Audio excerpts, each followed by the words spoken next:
Hey everybody, welcome to the Addiction Unlimited podcast, where you get to learn everything you want to know about addiction and recovery. I'm your host, Angela Pugh, co-founder of Kansas City Recovery, life coach, and recovering alcoholic. To learn more about me, you can listen to episode 0 on your podcast app or find us on the web at addictionunlimited.com. Hello, my friends. Welcome to Addiction Unlimited podcast. I'm your host, Angela Pugh. Thank you for hanging out with me today and listening to the pod. You are probably in your car or at the gym, which is where I should be, really. But let's face it, this is more fun. So I'm going to do this first and I'll go to the gym later. To start things out today, I want to say thank you. I extended an offer to my Facebook group members for a free 15-minute coaching session with me. And the response was incredible. It's been so much fun to learn more about you and your lives and what you do. Like Jennifer, who is getting her freaking pilot's license, super jealous. And Christina, who plays in a metal band. I totally love that. And I am officially international because I had a call in Brazil with Matthias and Canada with Chelsea. So thank you for participating in this offer. I know it's only 15 minutes, but I think everyone can attest we get a lot done in 15 minutes. I'm kind of information overload, so we get a lot done in 15 minutes. I wanted to extend this offer to the rest of my listeners. For those of you who would like to take advantage of a free 15-minute coaching session with me, there are appointments available through May 8th. So get moving if you want to spend some time doing this. Jump over and join the Facebook group at facebook.com/groups/Addiction Unlimited. And you'll see a video at the top of the page with me talking about the free coaching session. And there's a link right there. Click the link. It takes you right to the page where you schedule your appointment. It's at your convenience. There's no commitment to anything. And for those of you that do want more than that 15 minutes, I promise I will give you that opportunity as well. So jump over and join the Facebook group. You'll find the link there and get your session scheduled. I look forward to meeting you. So let's get started with today's episode. Today, we're going to talk about a sort of personal mantra, and this is just something about how I kind of think about my addiction, how it makes sense to me. This is not about AA or any other program. This is just literally an Angela Pugh special, okay? I don't even know where I came up with this, but it came to me really early in my sobriety. And it's a mantra. I always say, don't poke the bear. And for me, I visualize my addiction as a bear, right? Like it's this huge, vicious bear, and he lives in my head. And in my recovery, he's in hibernation, right? And that's really where he's at his best. That's where I want to keep him. I want him to be sleeping soundly. I want him to be comfortable. I want him to be in some good REM sleep, having some good dreams. I do not want to poke that guy, okay? If you get a good understanding of this concept, you can literally apply it to every area of your life, because really in recovery, as we recover and we grow and we get better, we use all those principles in every area of our life anyway. So don't poke the bear is exactly the same. The one big thing I hope you get from everything we talk about here is that you have a lot of power in your life and in your sobriety. One of the hangups for people in AA is the word, or people when they go to AA, is the word powerless in the first step. But understand, powerlessness is only when I'm drunk, right? It doesn't mean I'm powerless in my life. But when I'm drunk, when I start drinking, I have no control over myself or what's going to happen to me or even how much I drink, right? I always would overdo it. So that's powerlessness, but it's only when I'm drinking. And the major takeaway I want you to have from every episode or every interaction we have is that you have power in your life. You create your life and your sobriety to be whatever you want it to be. We are not victims of addiction. We're not bad people, and that's why we got this illness. It doesn't work like that. I think quite the opposite, to be honest with you. I feel like, sobriety is not for sissies. This is the hardest thing you will ever do in your life.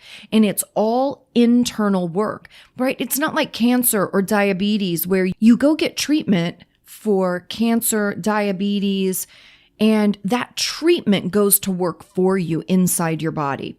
With addiction, I have to make a choice every single day of my life. I have to make a choice to attack this thing, to neutralize it, to minimize its effects, to grow and get better. It's all inside work, which, by the way, is the thing that most humans are the worst at, right? We're lazy, we're complacent, we have unrealistic expectations about the results we should get.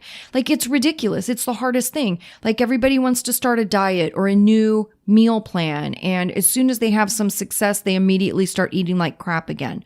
Or my friend who just did 30 days of yoga, and he was telling me it's the best he's ever felt in his whole life. And I was like, oh, that's great. So are you going to do another 30 straight days of yoga?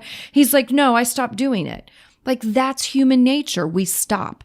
So with addiction in recovery, I don't get to stop. Sobriety is not for the faint of heart. We are the strongest, toughest, most resilient people on the planet. So remember that. We're not victims of addiction. We are the chosen people that have addiction because we are the people that are strong enough to kick its ass. So that's our responsibility, is to really figure this out and work hard, because we are built to work harder than other people are. So I want you to understand that you have a lot of power in this. You have a lot of power in your life and your sobriety and what that looks like. And that's the thing I really want you to hear in everything that we talk about.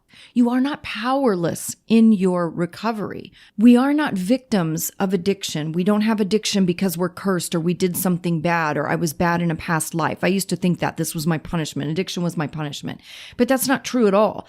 I'm not a victim of addiction. I am a result of the choices that I've made, right? And I've made a series of choices over a series of years that brought me to this place. And not only do I have the brain wiring that made me more susceptible or more vulnerable to addiction, but I also had a series of really, really shitty choices that broke down my self-esteem that opened me up for addiction to have power in my life. All of those choices and the way that I used to live, those, I call them addicted behaviors, right? Lying, manipulating, stealing, all the crappy things that I did, that's addict behavior. And now when I'm in recovery, I have to adopt new behaviors, right? When I want the pieces of my life to look and feel different, I have to start making different choices. And one of the greatest keys to my success in every area of my life is really understanding my limitations. I have to know what are my strong areas and what are the areas I'm not great in. I have to know the barriers that I have to overcome, the personality traits that will hold me back, and then I can figure out how to work around them, right? Don't pretend you don't have shortcomings, because that won't get you anywhere. You have to understand what those shortcomings are and then make a plan to compensate, right? Like, you guys have heard me talk about my struggles with food. I know this is an area for me that I am not at the top of my game. That's why I continue to work on it and I continue to build myself to be strong, to make better choices in that area. And I'll tell you, it's been a long journey. My journey with food really has been probably about 5 years now. I am 1,000 times better today than I was 5 years ago. That's the key. That doesn't mean that my work is finished. It means I have to keep practicing because I'm not where I want to be in that journey yet. But I just keep doing it. And when I fall off the wagon with food and I make bad choices or I eat something crappy or I still eat. I'm an emotional eater. So if something happens in my life and I get upset, I will definitely go on several days of eating really poorly because that brings comfort to me.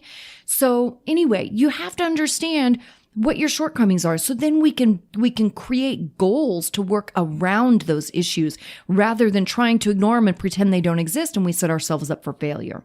So I visualize my addiction as this huge drunken bear, right? Bears are vicious, they're ferocious, they're super powerful. And remember the movie The Revenant, where that huge bear, like the scene where he was just kicking Leonardo DiCaprio's ass all over the place, And he literally was just knocking him around like a rag doll, right? That's my addiction. That's my alcoholism. That's that bear. He has so much power. He's huge. He has a really bad attitude. And if I want to talk trash to the bear, he will slap me down instantly with one enormous paw. And I will be back on the ground, wounded, and starting over. In my recovery, that bear is in hibernation. He's in my head. He is sleeping. He's comfy. He's got a little blanket over him. And we just want him to be happy and asleep. And that's where he is as long as I am in my recovery, working on my recovery. And the way I think about it is like, I know he's there and I don't want to poke him. And all these different behaviors in my life, like I was talking about addict behavior, lying, cheating, stealing, being an overall unhealthy person, all of those things poke the bear. So when you're brand new sober, it's like the bear is really pissed. He is uncomfortable because things have changed, right? He's no longer getting fed. So he's uncomfortable. He's irritable. He throws temper tantrums. And this is all the stuff we go through when we're brand new sober, right? You're kind of just uncomfortable. Your anxiety is super high. And that's because the bear is freaking out because he's not getting fed anymore. And he's mad and he's trying to figure out what he's supposed to do. And that's exactly how we are in early sobriety, trying to figure out what's what, what's right. Remember, in your early sobriety, your brain and your body are going through a ton of things, and you have to give it space to do that. The more things you can do to nourish your body and to be good to it, and nourish your brain and be good to it, the easier early sobriety will be.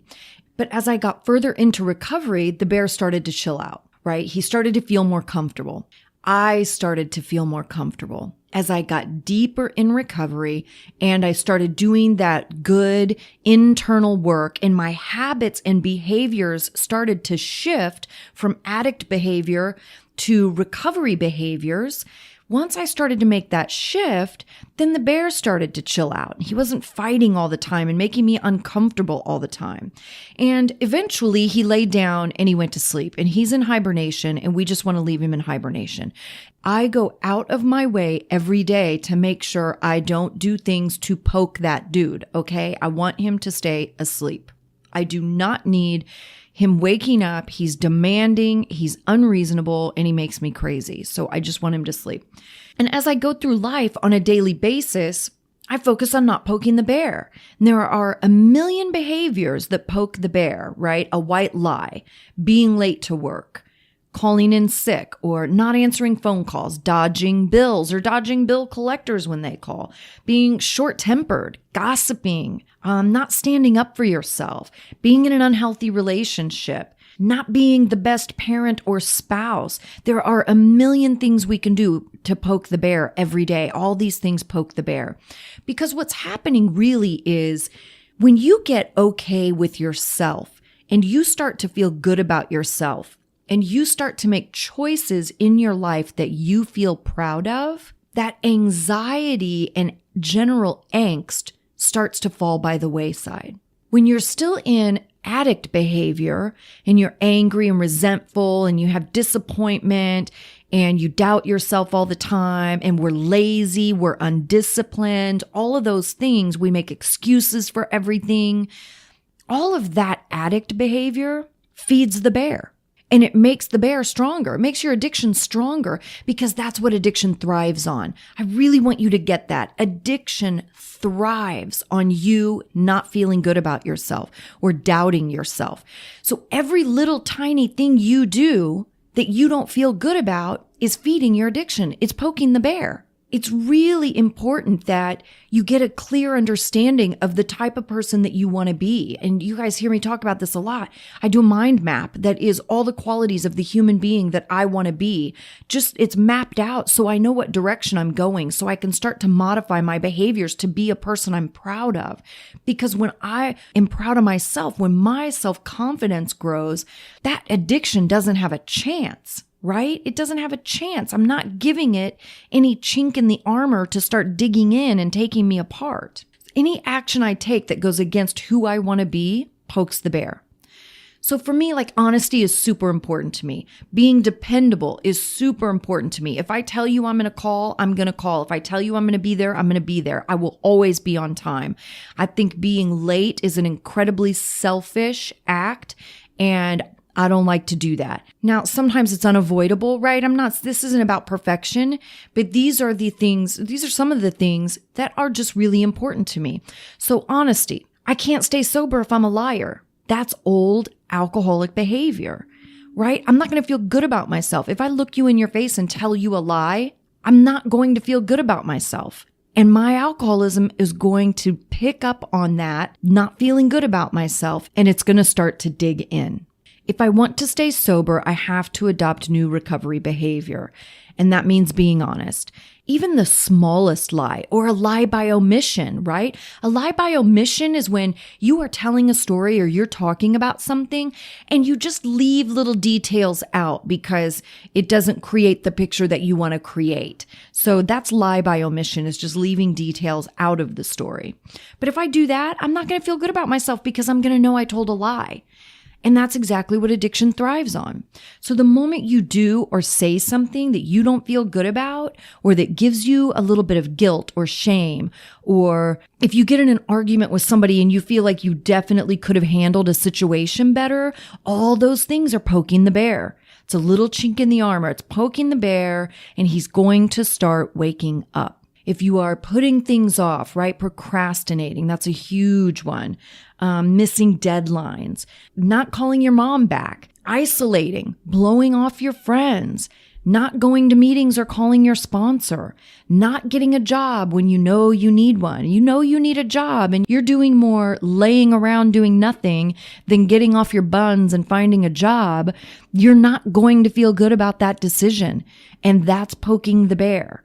Not following through on things you said you were going to do. That's poking the bear because you're not going to feel good about that decision. You're going to feel crappy and you're going to think about it the rest of the day. Like, damn it, I was supposed to do that and I didn't do it. Or I told so-and-so I would show up and help them do this and I didn't show up. I'm such a jerk. I can't believe I did that. All of that stuff is poking the bear. A small poke here and there, the bear is huge, right? A small poke here and there is not going to wake him up. But enough small pokes over an extended period of time will definitely start to annoy him, right? If you're poking at him every day with these behaviors, you're poking that dude while he's trying to sleep, you're going to wake him up and he's going to be pissed. I don't want to wake him up. I like him asleep. He's very nice when he's asleep. So anything you do that nags you, being impatient, angry, condescending, gossiping, being untrustworthy, not dependable, procrastination, irresponsible, selfish, dishonest, all these things. Every time you take these actions, you're poking the bear. The key really is to learn how to maneuver around that dude without poking him, right? Like, I know he's there. I'm aware of his presence. I know how powerful he is. Like, I'm not scared of him. I just have a healthy respect for my addiction in the same way that I do Mother Nature, right? Mother Nature is pretty freaking powerful. Like, I'm not going to go start a fight with a tornado or, like, it just doesn't make sense. It's way more powerful than me. And my addiction is the same way. It has its own power. If I don't feed into its power gets very, very small. But if I'm acting like a jackass and I'm not being a person that I'm proud of, then I'm feeding into it, right? It's just way bigger and stronger than me. So I have to learn how to move around the bear without poking him. I know he's there. I know what irritates him. And I know what doesn't. So I have to do more things that allow him to sleep comfortably rather than poke him and make him mad. So really think about those things and where you are in your life today. What are the things that you really want to be working on? What are those qualities? Do you want to be working on being more dependable? Do you want to be working on being more honest? Do you want to work on following through on things? Being more of a go-getter and not so lazy? Do you want to work on your self-esteem? All of these things play into your self-esteem, by the way, and your self-esteem really has to get rock solid. That's what we're working on in recovery. We're working on growing up, becoming emotionally mature adults, and having healthy self-esteem so we make healthy choices in our lives, So our lives are more in line with what we want them to be, and we adopt all these new recovery behaviors rather than addict behaviors, right? So think about that. What qualities are important to you? What are those things that you want to start working on? And this is a lot what we do in coaching discovery sessions, right? I spend a whole, usually 90 minutes just on this piece, like the framework of your life, who you want to be, because then we can start working on that. But if you don't have a clear vision, then you don't have anything to work on. But you have to understand you can't be running around all day poking the bear. I hope this all makes sense to you and you guys get my visualization with the bear, and don't poke the freaking bear. Don't do things that are old addict behavior. Remember, you're a new person now. You're creating a new life, and creating a new life means practicing new behaviors. I can't create a new life with the same crappy behavior I had in my drunken life, right? It doesn't work that way. I have to start making different choices, and I have to be mindful of that bear and not poke him. And poking him is anything I do that makes me not feel good about myself. It's anything I do that makes me doubt myself or who I am, or makes me feel bad about myself, makes me feel like I'm lazy, makes me feel like I'm not trying hard enough, makes me feel any of those things. All of that is poking the bear. Okay. I hope this makes sense. I hope you guys really enjoyed this. This is one of my favorite mantras. Like as I go through my daily life, I'm just always thinking about stuff. I'm like, ooh, don't poke the bear. And I do it with food even, because for me in this journey with food and figuring that out and being more disciplined in that area of my life, I have to think about that all the time. If I want to go eat a gallon of ice cream, I have to remember that's poking the bear, because I'm not going to feel good about that decision. I'm going to love it in the moment when I'm eating that ice cream, but later I'm going to be bloated and uncomfortable. I'm going to be mad at myself. I'm going to be disappointed in myself. I'm going to be tired and not able to get as much work done. And that's going to make me feel even worse about myself, right? All those things are poking the bear. And that's how I keep myself on track. And I go, no, dude, I don't want the ice cream. It sounds fantastic, but it's like 15 minutes of pleasure for how long of angst that I'm going to have being angry with myself afterwards. Like, it's not worth it. I can do something else to make myself happy or feel better or whatever I'm trying to accomplish in that moment. Just don't poke the bear, my friends. I hope you guys love this. Don't forget, jump over and join the Facebook group. Okay. We have great conversation in there. A lot of support in there. I am so impressed with all my Facebook group members. Everybody has jumped in and created a cool community, and I'm loving it in there. I'm so proud of you guys. Facebook.com/groups/Addiction Unlimited. Again, if you want to take advantage of that free 15-minute coaching session with me, join that group. You'll find the link right there. Schedule your session and we'll get it moving. Okay. I hope you guys are having a phenomenal day, and I will talk to you next week. You've reached the end of another great episode of the Addiction Unlimited podcast. Candid and honest conversation about addiction and recovery. Be sure to visit us at addictionunlimited.com to join the conversation and access show notes and links to everything we talked about. Love this episode? Please take 30 seconds to subscribe, rate, and review on iTunes to help us improve and give you the information you want. Thanks for listening. See you next week.